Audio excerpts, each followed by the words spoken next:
Hello, and welcome to the Social Protection Podcast. I'm your host, Jo Sharp.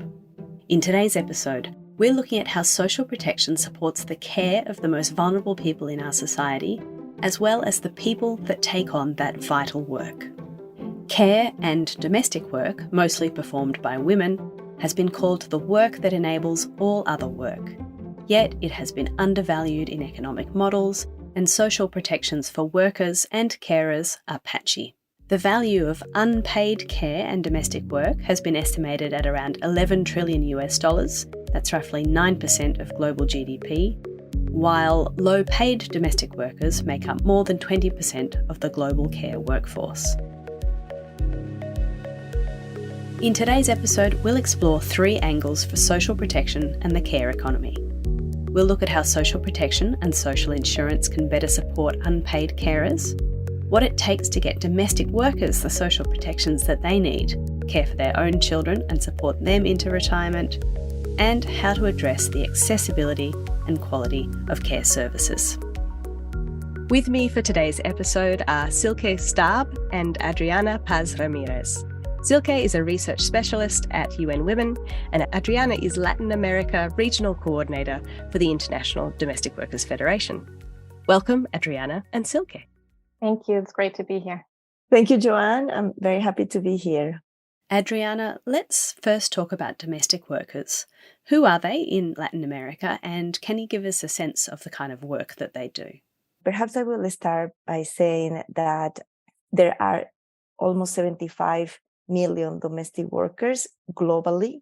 And out of those 75 million, 14 million are in Latin America, which is the second largest population after Asia of domestic workers. Almost 20% of the domestic workers globally are in Latin America.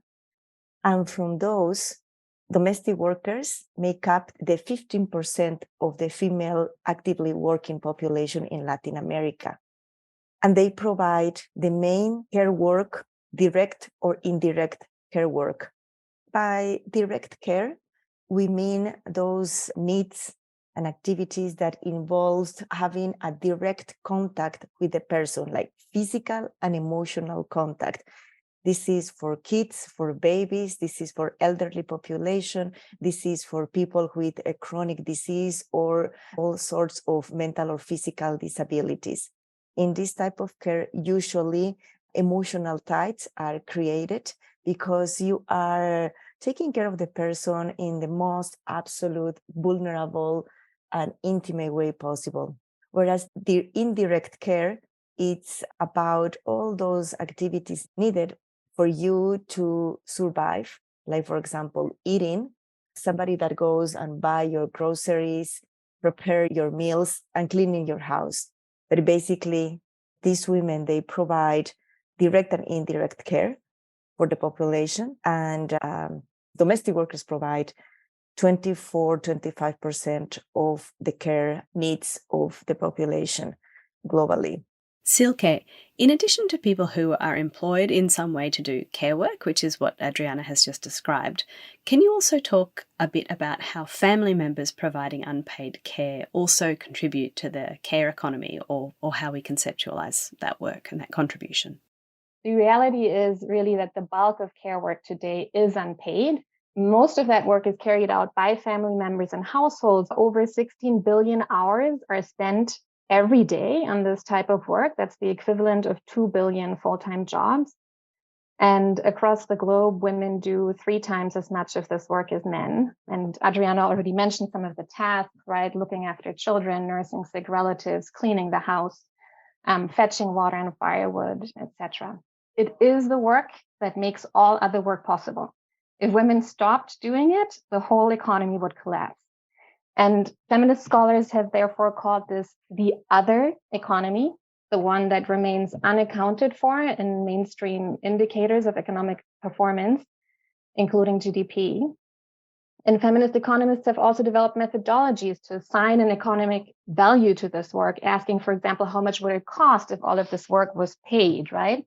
And the numbers are pretty mind-boggling. It's really amounts that you can't imagine, $11 trillion US, or 9% of global GDP. And that's only using the minimum wage as a reference, so an underestimation of what that work really involves. That said, the final thing I want to say is that we all know that the value of unpaid care is not just economic, right? It's the glue that holds families, communities, and societies together. It creates health, capabilities, well-being, attachment, so many benefits that really cannot be expressed in economic terms. But because unpaid care is so poorly supported at the moment, including by many social protection systems, those who provide it often pay a high price in terms of their own economic security, physical and mental health. Thank you. And can you tell us a little bit more about how having access to affordable and quality care, whether that's for children or for the elderly or for others, how that contributes to the economy and to society? Yeah, so childcare services are a really important but very neglected pillar of social protection systems. I think one of the most important roles they play from a social protection perspective is that they are really essential enablers of income security for workers with care responsibilities. Without affordable quality care services, parents, and particularly mothers, either lose out on employment opportunities or, and that's true also, in a lot of high income countries, they see large chunks of their salary slip away to pay for private childcare arrangements. The other important contribution that childcare services make is to child development, right? But really critical to producing these outcomes is service quality. And I really cannot stress this enough. And that service quality includes the development and retention of a skilled childcare workforce with the ability to create a stimulating learning environment. And it also includes adequate wages for that childcare workforce. And so this leads me to a final important contribution of childcare services, which is if we expand affordable, accessible, quality childcare services, this can be an important motor of decent job creation. So at UN Women, we've carried out simulations of the economic multiplier effects of public investments in universal quality childcare services for several countries. And the job creation potential is really great. And the best part of it is that although it requires quite an important public investment, a lot of this investment can be recouped through increased taxes and social security contributions if this work is formal. So some of the initial fiscal outlay is made up later. Adriana, I wanted to ask you, building on some of Silke's points, why is putting care into an economic framework important or useful? Is it the right framing, or does it actually miss out on some important aspects? I actually think it's the right framing, and I think it's a framing that we need right now. We talk about the service economy, right? The gig economy, and we need to talk about the care economy as well, because it's often perceived, well, it's often not perceived, period. It's undervalued, it's unrecognized. It is something that women do, and women do because they are women. They naturally love, they were born with that room and wanting to clean and wanting to be mothers. So these are really the very practical effects and the legacy of slavery and patriarchy and capitalism that renders this work as completely invisible and valuable. I also think that it is a mistake to keep talking about the domestic work as unproductive. It is productive. And like Silke was saying, it is estimated that $11 trillion are required to provide life sustenance and ensure life reproduction so everyone else can go outside and perform the so-called productive work. So by centering the care economy as an economy without which society simply could not exist one day, I think it's in an effort to bring visibility to a work that is essential, yet because of patriarchy and colonialism is not valued. And I think also brings the attention to governments and policymakers to start thinking in the co-responsibility of the state to ensure that this care work is done and not only falls on the back of women to do the paid and unpaid care work. If I may just build off what Adriana said a bit more, because I think it's really important, and it's really a little bit also where the cutting edge of the care and social protection debate is at. We fought really hard to get unpaid care recognized as productive work. It's productive work that creates human capabilities, right? But at the same time, we have a lot of productive work that is essentially destructive, work that is being carried out as part of economic models that have been profoundly unsustainable. And those growth and productivity focused models are the ones that have brought the world to the verge of climate catastrophe. So I think there is a debate to be had as well of stopping to ask what care can do for economic growth, and to start asking what kind of economy do we need to ensure that all people and the planet are well taken care of. And I think this is particularly important at the current conjuncture where just transitions towards carbon-free economies are top of mind, right, for many policymakers. And so investments in childcare and other social services, where emissions are by definition low, are an important opportunity for those just transitions as well. One of the key ways that social protection comes into the care economy is, of course, by providing income, security and support for carers. So, Silke, can you talk us through some of that? What are some of the instruments? What is the role of social assistance, social insurance programs in enabling the kind of care work that we're talking about? They do play an important role, or could play an important role in providing income security for those who provide unpaid care.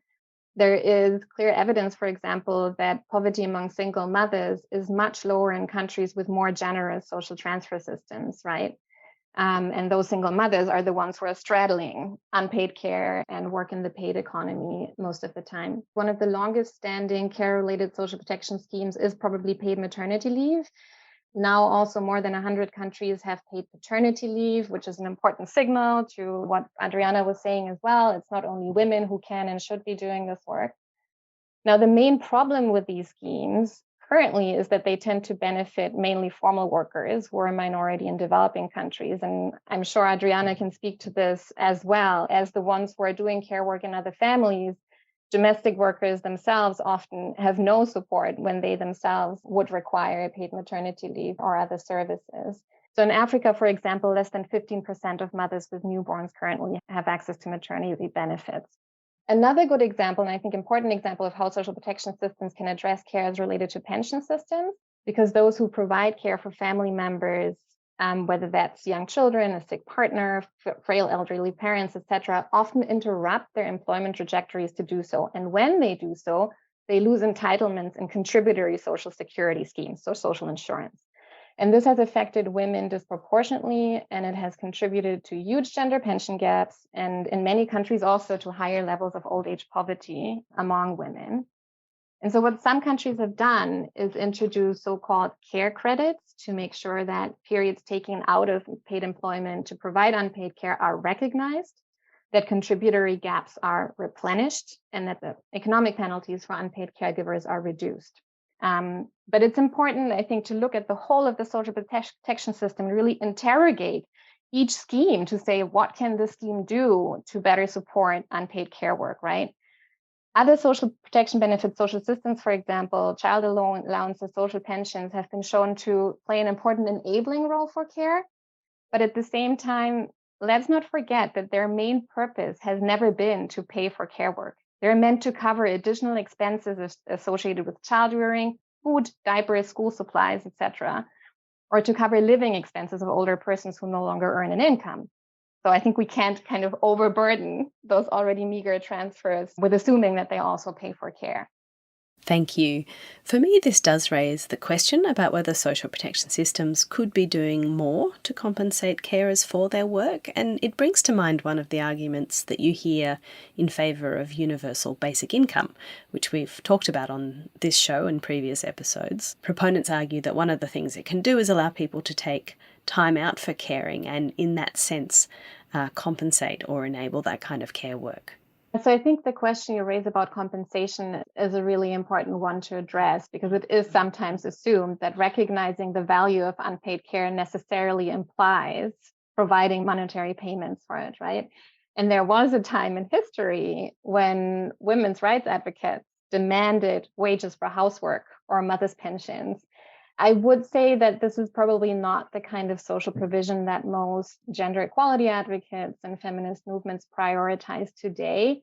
Also because of the fear that if you provide these payments, you may inadvertently reinforce the existing gender division of labor and lead women to specialize even more in unpaid care work against what is likely to be a meager reward, a stipend that may remain low and inadequate. And I think similar concerns exist around universal basic income. I mean, I think the beauty of universal basic income is if it's really universal and if it really provides for an adequate standard of living, which is a human right, then it's great. But there are real concerns, particularly in, a context where budgets are constrained, where we're facing cutbacks and austerity measures rather than an expansion, that a UBI would not be particularly adequate or not universal or both.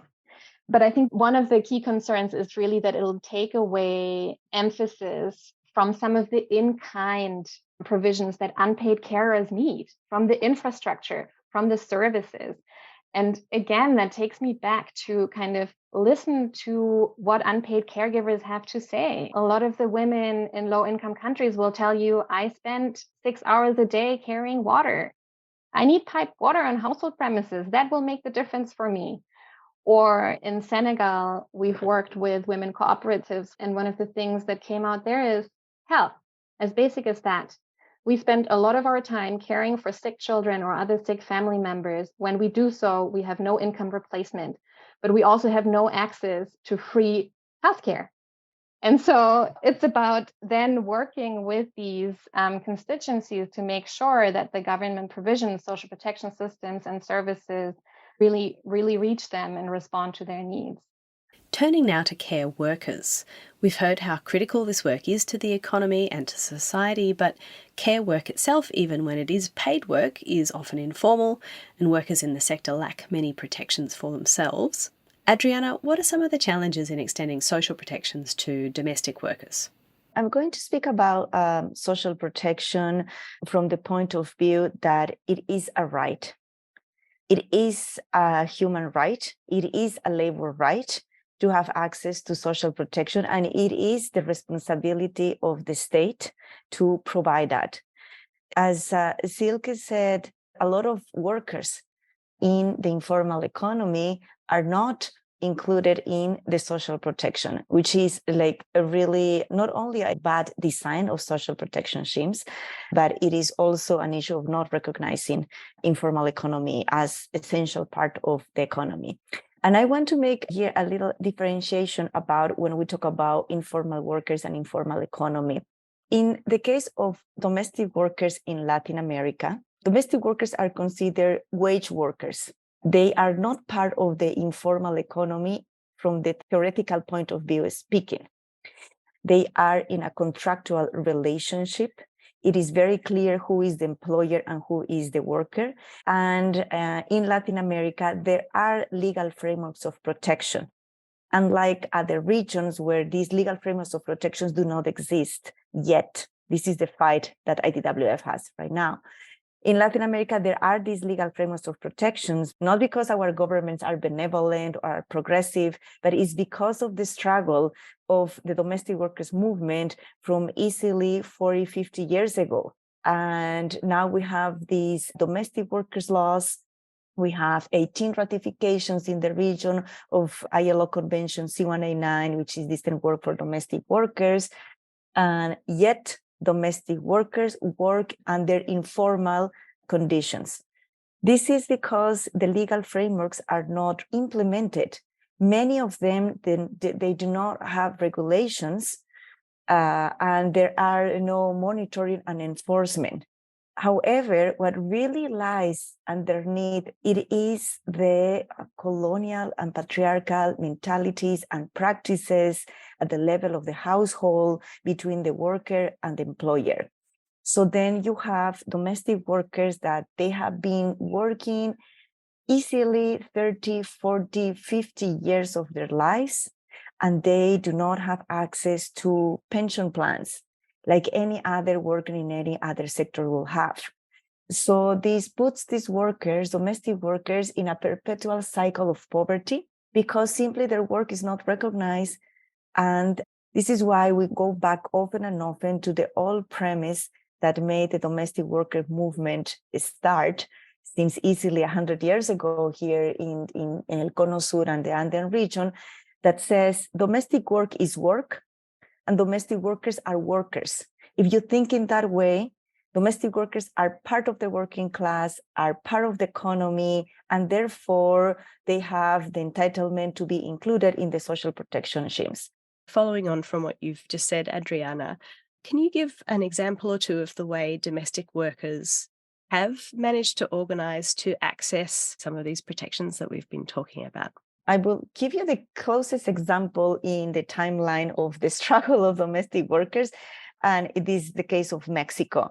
In Mexico, the union has received the case of a domestic worker that was about 70-something years old. So after working for 50 years, she was looking to receive her pension plan, her retirement, and the Mexican Social Security Institute told her that she doesn't qualify for that she has never contributed to her pension, and therefore she has no pension after being working for 50 years. So after a few years of doing strategic litigation with lawyers, then the Social Security Institute in Mexico said, no, we're not going to include domestic workers. It's going to be a burden for our institution because they are going to take more than what they are going to contribute to our system. And this is often the prejudice and the stereotype that domestic workers are going to bring down the national social security system. So they kept litigating and campaigning on the ground. The movement, the union has campaigned with different policymakers, with senators, with deputies. So they built momentum. And maybe you will remember a big part of this momentum contributed the release of the movie Roma. So there has been a campaign that was a multi-layer campaign involving a strategic litigation, involving political advocacy, involving grassroots organizing on the ground, that involved asking employers to sign formal work agreements with the domestic workers. So it involved a lot of organizing and mobilizing, and also doing cultural mobilizing.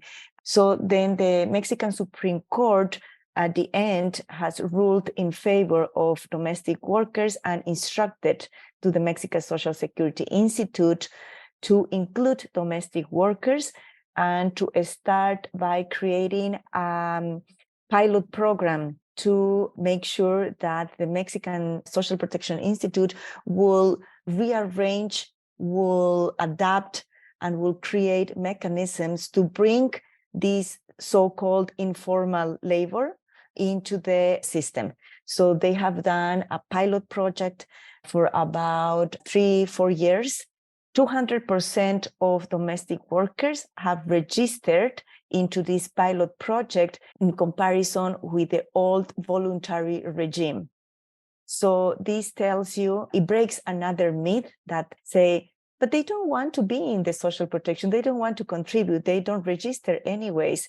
So domestic workers have proven that no, if they have the opportunity, they will register themselves and they will work with their employers. They will convince their employers to contribute to the social protection for them. And now it's no longer a pilot project, but now it is a mandatory program that has been improved. And this is the struggle that they have been doing for the last 20 years. And now we see that the law does not exclude domestic workers explicitly. Let's move on now to the private provision of care services, where they might be provided by companies or the market. I'm thinking of daycare for children, residential or in-home care for elderly people, and so on. Silke, I wanted to ask you a bit about, I guess, this sort of sector of care service. What is the role for governments to provide or subsidise, in some cases, these kinds of services so that they can become more accessible and affordable and hopefully have the kind of quality that we expect? It's clear that governments have a pivotal role in financing, regulating, and providing care services, right? The extent to which they actually play these roles or pursue more of a laissez-faire approach varies significantly across countries, and the capacities also to provide and to regulate vary across countries, right? I think overall, particularly the pandemic has really shown how fragile care services are, even in high-income countries. And so we've spoken a lot about childcare, but if you take, for example, the huge number of COVID deaths that occurred in nursing homes across Europe and North America, right? Something really shocking, and a lot of it attributable to kind of the ruthlessness of this virus. But there's also emerging evidence that suggests that really longstanding infrastructure deficits, poor working conditions for, the workforce in long-term care, as well as lack of oversight and accountability of private for-profit facilities did play a role in this. And so I think that's a really important lesson. The other lesson that we have from COVID in many countries, including, for example, the UK, the US, South Africa, the pandemic really pushed the childcare sector over the edge. Yeah, a childcare sector that was mainly based on very inadequate public funding and a disproportionate reliance on parental fees. So as soon as these services closed down, they didn't have parental fees anymore. They couldn't sustain themselves. And many facilities had to close down for good, which then meant once the economy reopened, right, parents had to return to work, they were left without childcare because those facilities had to go out of business. And this was less than a problem, obviously, in countries with solid publicly funded systems. It's probably fair to say that so far it's really northern countries that have really had to think about this sort of more collective form of care. It is interesting to start seeing studies on how this can play out in low and middle income contexts. And there was a study I wanted to mention, I think it came out this year from Uganda, which compared cash transfers and childcare vouchers of equivalent value and looked at what the effects of that were on women and on children. And it was interesting because both led to women earning more, which is positive, of course. But interestingly, the childcare voucher seemed to mean that women entrepreneurs earned more without having to put in more hours because they did not have their children there. And to your point about multitasking being the sort of the very definition of care work, right? No, I agree. And I think it raises a broader, really important point. I think what we've been arguing for decades as well as feminists is, yes, obviously we want women to have equal opportunities in the labor market and get access to paid jobs, et cetera, but not at the cost of a double and triple burden, right? And I think a lot of the studies that come out of, looking at very poorly paid, precarious, informal work show not only that childcare responsibilities may hold women back from earning more, from being more productive, from getting better jobs, but also that very poorly backbreaking informal work compromises care, right? And so again, I think it goes back to a little bit what we discussed at the beginning. Sometimes it's good to just turn things around as well and ask, what about we prioritize care for once and not economic productivity? Adriana, what do you think needs to be done or what could be done to promote better quality and more accessible care services in Latin America? So one of the care systems, the national care systems that I really like a lot is the example of Uruguay, where the basic understanding and framing of care is that we have to look at the rights and needs of care, needs of the people that provide cares. So how we make sure that their paid and unpaid care work is addressed. So making sure that public policy addresses things like social protection, other kinds of social security for them, and to make sure that the women that are going to take care of the kids of other people also have their childcare needs met. One of these examples is the domestic workers in the northwest of Brazil. They are advocating right now to improve and to expand the municipality childcare facilities so they can bring their kids to the childcare and they can go from the favela to the neighborhoods of the richer people to take care of their kids. We have to look at public policy as well. And one thing that I love about domestic workers unions is that they not only look about improving their working conditions, their rights, but they also have to look at all the other social policies. And they challenge these family-oriented conservative policies that the state has been doing and continues doing that. So they are democratizing these services. One last thing, I think it's to always look for pathways that provide a trajectory for professionalization and formalization of the domestic workers and caregivers. In this sense, the state is taking part of the responsibility to ensure that the people that is doing this, care workers, domestic workers, are doing this work under conditions of formality, and it's providing a pathway of professionalization and certification. Because the people that need cares, they really need affordable quality. But this needs to be recognized, and this needs to be elevated to the level of a profession. Adriana and Silke, thank you so much for this fantastic discussion and for joining me on the Social Protection podcast today. Thank you. I think it was a fantastic conversation. Yeah, thanks so much for having me as well. I really enjoyed it, and I'd be really interested to hear what domestic worker organizations have to say about universal basic income.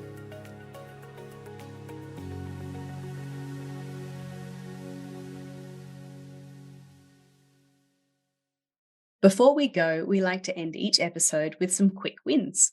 We ask a guest to bring in some recommendations for research, news, or events that have sparked their interest and that we think you should know more about.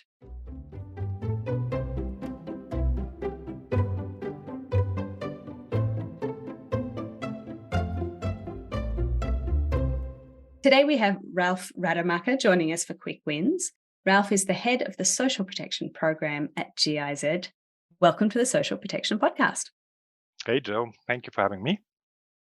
As we speak, you've just wrapped up in the last week the Global Forum on Adaptive Social Protection, which was held in Berlin in person with some sessions also shared online. Some of the key themes from the forum included the increased demand for social protection in the face of multiple simultaneous crises, the need for greater financing, and the critical role, of course, of cooperation in responding to these crises. So over to you. What were some of the key takeaways from the forum for you? Well, it was really exciting 3 days. We had excellent speakers, a lot of discussions between government, the representative of the international agencies, academics. And I would say it came away with, two key hypotheses, which I would like to share today. So the first one is social protection is not a silver bullet. What I'd like to add to that is we have not exploited its full potential yet.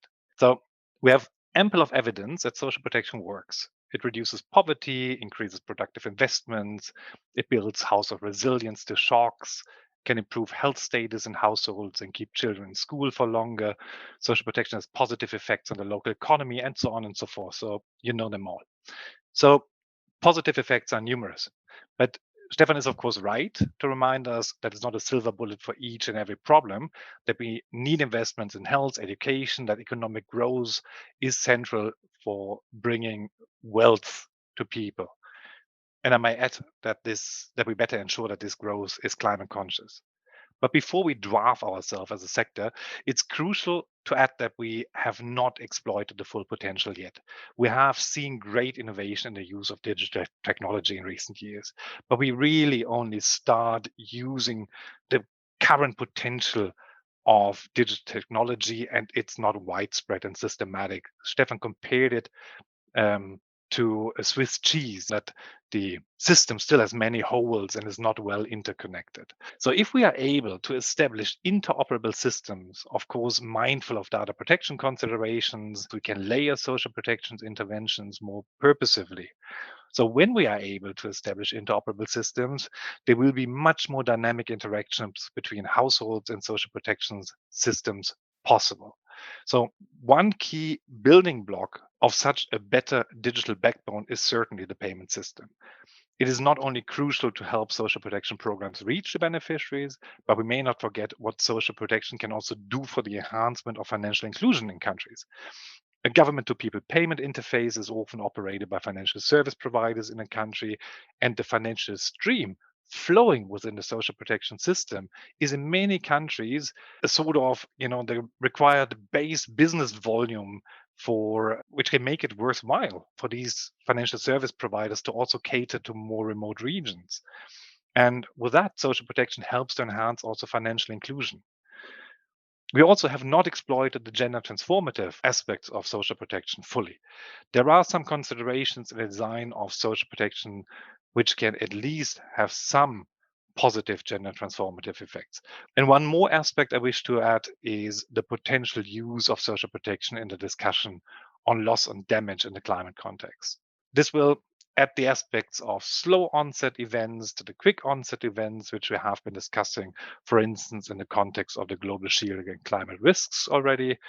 I believe that social protection has an important role to play as a delivery mechanism of the loss and damage fund, but also to mitigate some of the effects of climate change, for instance, by using green public works. So all in all, social protection might not be the solution to every problem, of course, or the silver bullet, but we have not exploited its potential yet, nor have we brought it to everyone. Every second person on the globe is still missing, and there is still a long way to go. Thank you. And we'll put a link to that framing presentation in the show notes that's available online.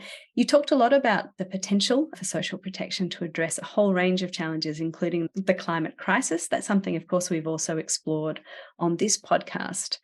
But of course, there are enormous challenges in ensuring that the resources are available and the right people are engaged in order to ensure that social protection can or will live up to its potential and address these major challenges.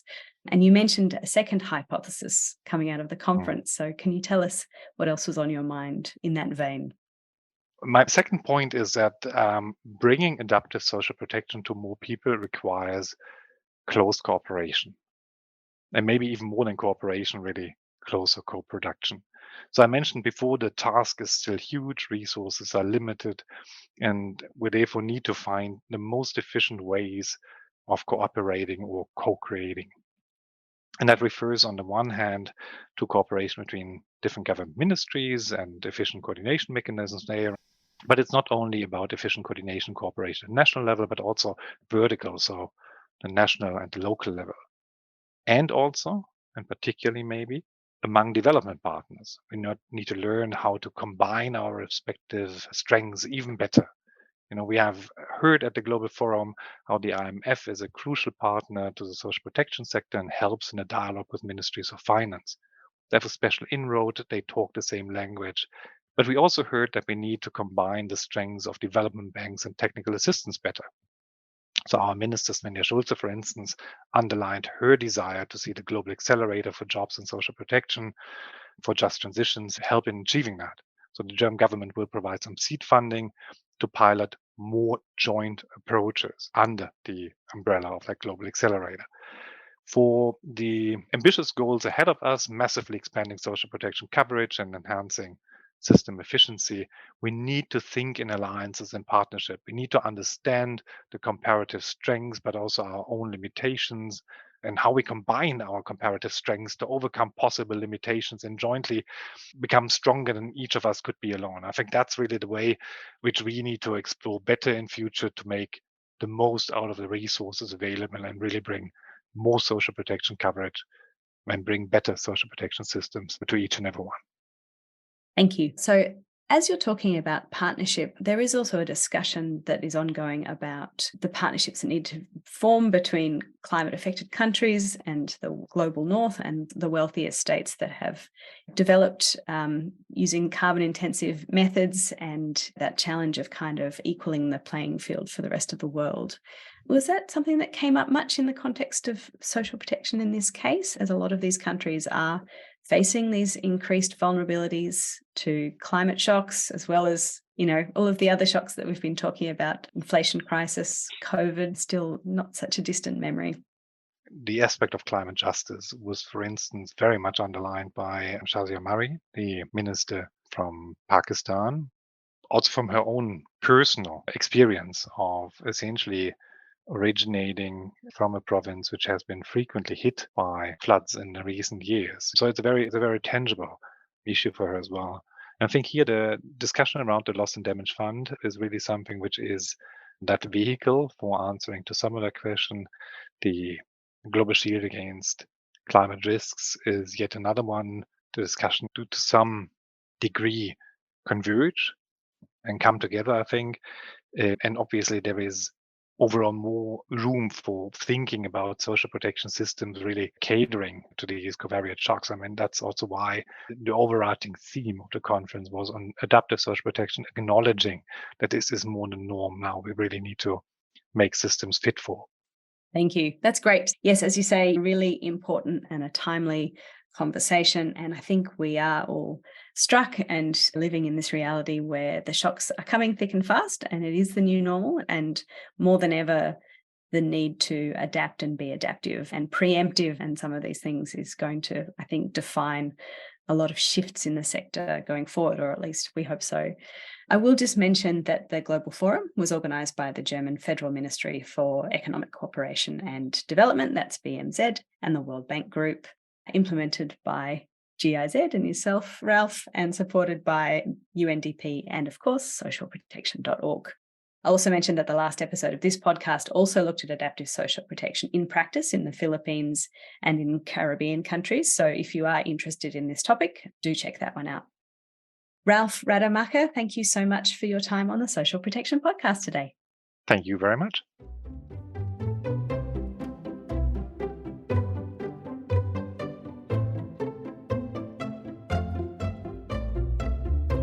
And thank you again for listening to the Social Protection Podcast. We are a production of socialprotection.org. Follow us on Twitter at SP_gateway and find us on Facebook, YouTube, and LinkedIn.